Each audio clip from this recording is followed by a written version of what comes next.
मतमोजणीला अवघे 2 दिवस शिल्लक राहिलेत आणि सगळ्या देशाचं लक्ष लागले यावेळेसच्या 4 तारखेच्या मतमोजणीकडे। आपण जाणून घेऊया, माझ्यासोबत अभ्यासक आहेत सुदेशजी मालवणकर। रायगड आणि रत्नागिरी या 2 लोकसभा मतदारसंघामध्ये नेमकी कोणाची सरशी होईल, कोणाचा विजय होईल यावेळेस सांगणं जरी कठीण असलं तरी एक राजकीय अभ्यासक म्हणून त्यांचं नेमकं काय मत आहे आपण जाणून घेऊया। सर, मला सांगा, यावेळेस रायगड आणि रत्नागिरी 2 लोकसभा मतदारसंघामध्ये चुरस पाहायला मिळते। नेमका कोणाचा विजय होईल, काय आपलं मत आहे, आपलं काय विश्लेषण असेल? विश्लेषण म्हणजे असं आहे की मुळात यावेळी जे झालेलं मतदान आहे ते गेल्या वेळी झालेल्या मतदानापेक्षा फक्त 1% इतकं कमी आहे। त्यामुळे गेल्या वेळेच्या मतदानाचा आणि ह्या वेळेच्या मतदानाचा काहीतरी आमूलाग्र असा बदल असेल असं आकड्यांवरून दिसत नाही। परंतु ज्यावेळी युती आणि आघाड्या आपण म्हणतो त्यावेळी त्या दोन्ही युती आणि आघाड्या या दोन्हीही अनैसर्गिक पद्धतीने झालेल्या आहेत।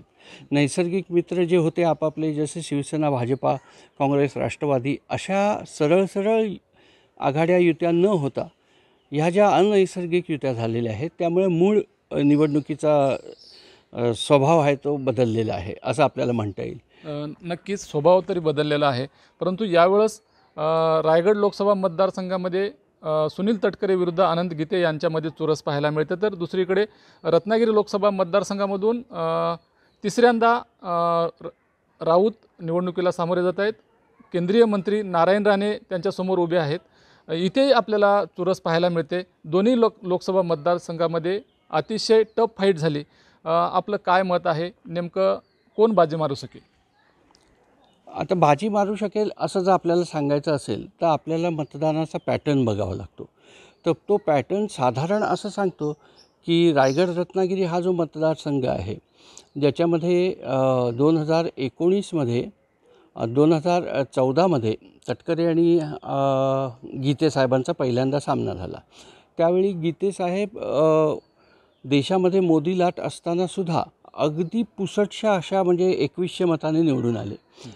तर साधारण हा जो मतदारसंघ आहे रायगड रत्नागिरी ज्याला म्हटलं जातं तो प्रवाहाच्या विरुद्ध म्हणजे लाट जी असते त्या लाटेच्या विरुद्ध निकाल देणारा मतदारसंघ आहे।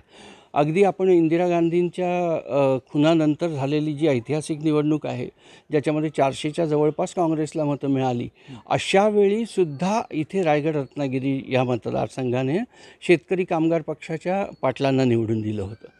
त्यामुळे मुळातच प्रवाहाच्या विरुद्ध जाणारा हा मतदारसंघ आहे। आता राहिली ही निवडणूक ह्या वेळेची, तर ह्या वेळेची निवडणूक फक्त ह्यामुळेच वेगळी आहे की ज्या घडामोडी गेल्या 2 वर्षात महाराष्ट्रात घडल्या त्यामुळे एकंदर मतदानाचा जो एकगठ्ठा जो प्रभाव असतो तो इथून तिथे हलला असं आपल्याला म्हणता येईल। तर त्यातला कुठला प्रभाव, तर गेल्या वेळी तटकरे साहेब 30,000 मताने निवडून आले होते, म्हणजे तेही अल्पमती हे होतं, म्हणजे जी विजयाची आघाडी होती ती अल्प होती असंच म्हणता येईल आपल्याला। आणि ह्यावेळी जे एकंदर राजकीय वातावरण होतं, जो प्रचाराचा जो धुरळा उडाला होता त्याच्यामध्ये असं झालं की मुस्लिम एकगठ्ठा मतं ही एकीकडे वळली आणि त्यानंतर दलित मतं जी होती ती संविधान बदलणार ह्या भीतीच्या प्रचारामुळे ती एकगठ्ठा एका बाजूला। तर सगळ्यात मोठा प्रभाव टाकणारा जर कुठला घटक असेल तर तो हा। सर, यावेळेसचा प्रचार खूप विखारी झाला आणि या मतदारसंघामध्ये अनेक वेळा भ्रष्टाचारी अशी प्रतिमा सुनील तटकरे यांची उभी करण्यात उद्धव ठाकरे गटाला यश आलं, तर दुसरीकडे निष्क्रिय खासदार अशा प्रकारचा आरोप अनंत गीते यांच्यावरती झाला। प्रचाराचा नेमका कोणता मुद्दा प्रभावी ठरेल आणि कोणाचं पारडं जड असेल, तुम्हाला काय वाटते? खरं तर भ्रष्टाचार आणि निष्क्रियता हे दोन्ही मुद्दे खूप मागे पडले या निवडणुकीमध्ये, कारण ह्या निवडणुकीमध्ये मूळ युती आणि आघाडी यांचे जे प्रचाराचे मुद्दे होते ते ध्रुवीकरण करणारे होते। जो ध्रुवीकरण करू शकेल त्या मतांचं त्याला विजय मिळेल अशी परिस्थिती होती। तर मुस्लिम आणि दलित मतांचं ध्रुवीकरण करण्यामध्ये महाआघाडीला यश आलं आहे असं आपल्याला एकंदर चित्र बघून म्हणता येईल। आणि तटकरेंचं जर महायुतीचं म्हटलं आपण तर जसं मी सांगितलं की 6 पैकी 5 आमदार हे महायुतीचे असल्यामुळे आणि 4 महिन्याने विधानसभेच्या निवडणुका असल्यामुळे त्या आमदारांवर हे दडपण आहे की आपल्या मतदारसंघातून बहुमत जर आपण मिळवून दिलं नाही, लीड जर मिळवून दिलं नाही तर आपली उमेदवारी जाऊ शकते. आणि त्यामुळे त्या 5 आमदारांनी जर एकमताने काम केलेलं असेल, मनोमिलन नीटचं घडून जर त्यांनी काम केलं असेल तर तटकरेंना ह्याचा फायदा मिळू शकतो. त्यामुळे प्रचाराचे मुद्देपेक्षा हे गणित महत्त्वाचं आहे. नक्कीच हे गणित महत्त्वाचं आहे, परंतु नेमकं हे गणित कोणाच्या बाजूने जुळेल आणि कोणाची सरशी होईल? अनंत गीते विजय होतील की सुनील तटकरे विजय होतील? काय आपलं मत आहे एक राजकीय विश्लेषक म्हणून? हे थेट आपण जरी सांगू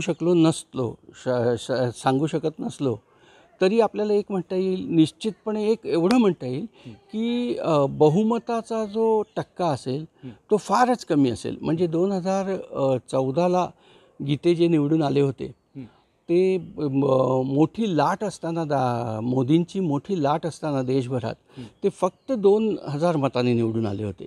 त्यामुळे समजा आपण असं धरू की मुस्लिम आणि दलित मतं एक गठ्ठा जरी त्यांच्याकडे वळाली तरी ते जर विजयी झाले तर मतदानाचा जो बहुमताचा टक्का असेल तो एक 2-3 हजाराच्या वरती जाणार नाही असं वाटतं. आणि त्यातल्या त्यात एकंदर चित्र पाहता दोघांना समसमान संधी आहेत. कारण 5 आमदार एका बाजूला असणं 6 पैकी ही सुद्धा मोठी बाब आहे आणि मुस्लिम आणि दलित मतं एका बाजूला वळणं ही सुद्धा मोठी बाब आहे.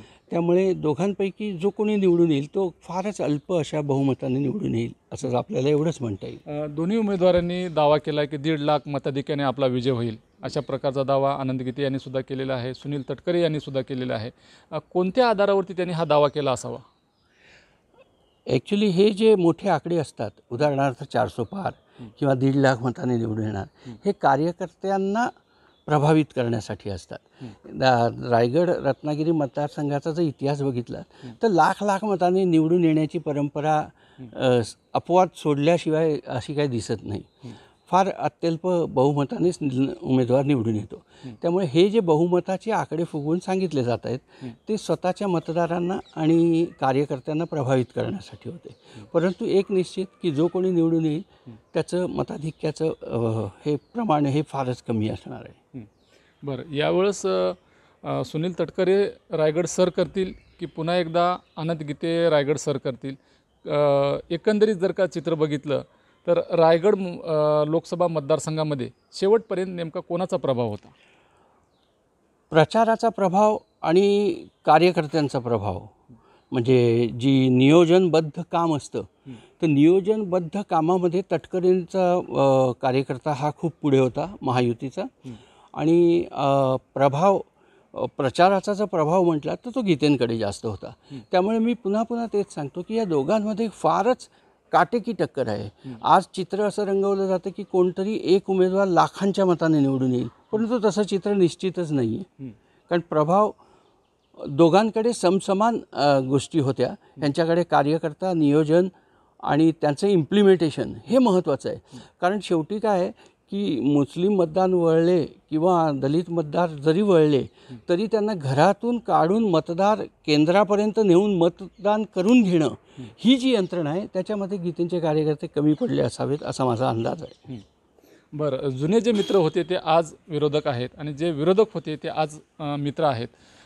शेकापची भूमिका रायगड लोकसभा मतदारसंघामध्ये खूप महत्त्वाची असते. मात्र शेकाप गेल्या वेळेस तटकरेसोबत होता, तोच शेकाप आज गीतेसोबत आहे.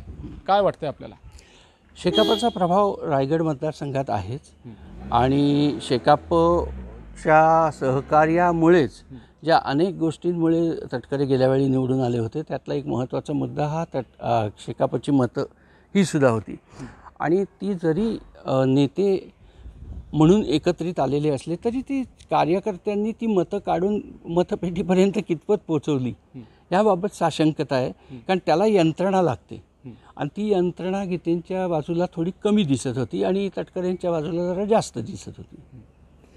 सर, जसं रायगडचं तुम्ही विश्लेषण केलात त्याच पद्धतीनं रत्नागिरी जिल्ह्यातलं रत्नागिरी लोकसभा मतदारसंघाचं नेमकं काय विश्लेषण कराल? इथे तुल्यबळ निवडणूक होती. नारायण राणे विरुद्ध विनायक राऊत अशा प्रकारचा सामना इथे रंगला होता. परंतु सुरुवातीपासूनच विनायक राऊत हे आघाडीवर असल्याचं आपल्याला पाहायला मिळालं. मात्र नारायण राणे यांनी शेवटच्या क्षणामध्ये टफ फाईट दिली आणि नारायण राणे हे विजय होतील असं बोललं जाते. काय वाटतं आपल्याला एक विश्लेषक म्हणून? परत तिथे तोच प्रश्न येतो की 3 मतदारसंघ सिंधुदुर्गातले, 3 मतदारसंघ रत्नागिरीतले आणि कृत्रिम अनैसर्गिक झालेल्या युत्या.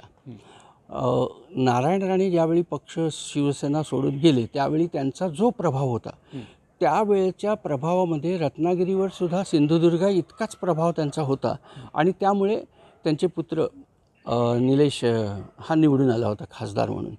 परंतु नंतरच्या लागोपाठच्या 2 निवडणुकीमध्ये त्याला पराभवाला तोंड द्यावं लागलं. याचं मूळ कारण हे होतं की राणेंचा जो करिश्मा रत्नागिरी जिल्ह्यात होता तो कमी झाला, निश्चितच कमी झाला. सिंधुदुर्गात काही प्रमाणात तो आहे, कुडाळ आणि कणकवली मतदारसंघात. सावंतवाडीमध्ये जी त्यांना सहकार्य मिळणार नव्हतं परंतु दीपक केसरकर आल्यामुळे तेही त्यांना मिळालं. त्यामुळे सिंधुदुर्गाच्या जीवावर रत्नागिरीतली थोडी मतं मिळून राणेंना निवडून येणं तसं सोपं जाईल, कारण राणेची मॅनेजमेंटसुद्धा खूप अनुभवी असल्यामुळे ते मतदारांना बाहेर काढून मतपेटीपर्यंत आणण्यात यशस्वी झालेत असं मला वाटतं. राऊतांच्याबद्दल म्हटलं तर राऊत 2दा निवडून आल्यामुळे थोडीशी अँटी इन्कम्बन्सीसारखं त्यांच्याविरुद्ध वातावरण होतं. आता जर राऊतांना जी मतं मिळतील ती उद्धव ठाकरेंना पक्षफुटीमुळे जी सिंपथी आहे, सहानुभूती आहे त्यापोटी, आणि परत तिथे तोच मिळतो मुस्लिम आणि दलित मतं, त्याच्या पोटीच त्यांचा जी काही मतं मिळणार आहेत ती त्याच्यामुळे मिळणार आहेत. तर तिथे एक आपल्याला सरळ सांगता येईल की राणेंचं पारडं थोडंसं भारी आहे. सर, नक्कीच राणेचं पारडं भारी आहे. परंतु कोकण हा शिवसेनेचा बालेकिल्ला आहे. उद्धव ठाकरेला एकीकडे सहानुभूती आहे आणि दुसरीकडे रायगड आणि रत्नागिरी हे दोन्ही मतदारसंघ शिवसेनेचे बालेकिल्ले मानले जातात. त्यामुळे त्याचा फायदा शिवसेनेला, उद्धव ठाकरे गटाला होईल का? कसं आहे की मूळ शिवसैनिक जो आहे तो बाळासाहेब ठाकरे यांना बांधील असतो आणि त्यामुळे एक तर तो मतदान करणार नाही किंवा केलं तर शिवसेनेला करेल अशा परिस्थितीत त्याची निष्ठा आपल्याला दिसत असते. त्यामुळे झालेलं मतदान हे काय म्हणजे आमूलाग्र असं खूप मोठ्या प्रमाणात झालं आहे असं आपल्याला म्हणता येणार नाही. 60% हे काही खूप मोठं मतदान नाही आहे. त्यामुळे शिवसैनिकांची झालेली जे मतदान असेल त्यातला एक मोठा टक्का हा उद्धव ठाकरेंच्या गटाला निश्चितच मिळेल, त्याबद्दल वाद नाही. त्याचा फायदा होईल का? मतदानामध्ये किती फायदा होईल? मतदानामध्ये परत मी तेच सांगितलं ना, मतदानाची संख्या असते. समजा 1 लाख इथे आहे आणि 1 लाख इथे आहे. आता 2 लाखांमधून जो 1.25 लाख मिळवेल तो जिंकून येतो. पण त्यासाठी लागते यंत्रणा. आता ज्यांनी कार्यकर्त्यांची यंत्रणा बूथ लेवलपर्यंतची नीट वापरली असेल, प्रभावीपणे वापरली असेल, त्यालाच विजय मिळतो. फक्त माझ्या पक्षाची 2 लाख मतं आहे म्हणून मला विजय मिळत नाही. आणि त्यामुळे परत तिथे राणेंचं प्रभावी दिसून येतं व्यवस्थापन. त्यामुळेच फक्त त्यांना थोडंसं चान्सेस आहेत. पण एकंदर शिवसैनिक, जो जुना शिवसैनिक आहे त्याचा ह्या फुटीबद्दल असलेला विद्रोह, राग, तो जर एका अर्थी उफाळून आला आणि त्याने जर मोठ्या प्रमाणात मतदान केलेलं असेल तर राणेंना धोका होऊ शकतो. नक्कीच रायगड आणि रत्नागिरी दोन्ही लोकसभा मतदारसंघामध्ये नेमका कोणाचा विजय होईल हे जरी सांगता येत नसलं तरी दोन्हीही मतदारसंघ शिवसेनेचे बालेकिल्ले आहेत आणि इथे शिवसेनेचा विजय होईल असं सुद्धा काही विश्लेषकाकडून बोललं जाते. शिवाजी गोरे, न्यूज 18 लोकमत, दापोली, रत्नागिरी.